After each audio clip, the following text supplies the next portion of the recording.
2022-এর পর থেকে কল্যাণ trust and অবসর ভাতা শিক্ষকদের সেই অনুদানগুলো দেওয়া হচ্ছিল না এবং সেখান থেকে প্রায় বেশ কয়েক হাজার কোটি টাকা আত্মসাৎ করা হয়েছিল এবং প্রাইভেট ব্যাংকে দিয়েই সেই টাকাগুলিকে নষ্ট করে দেওয়া হয়েছিল, যেটা 1991 থেকে দেশমাতা সাবেক প্রধানমন্ত্রী বেগম খালেদা জিয়া অবসরপ্রাপ্ত শিক্ষকদের অবসর ভাতা এবং কল্যাণ ট্রাস্টের ব্যবস্থা করেছিলেন।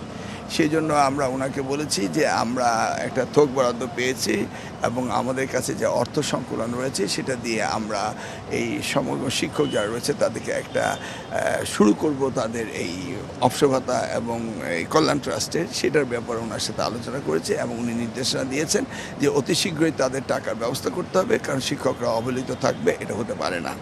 টিচার্স ট্রেনিং সম্বন্ধেও তিনি জানতে চেয়েছেন, কারিগরি শিক্ষার ডেভেলপমেন্ট সম্পর্কে জানতে চেয়েছেন, আমাদের বই ছাপানোর ব্যাপারে জানতে চেয়েছেন, বিবিধ অনেক বিষয় রয়েছে। তবে আমরা এই দু একদিনের মধ্যে একটি প্রেস কনফারেন্স করবো আপনাদের সাথে, ইন ডিটেলস আমরা বলবো। অবসর ভাতা এই বিষয়টি আপনারা কবে নাগাদ কার্যকর?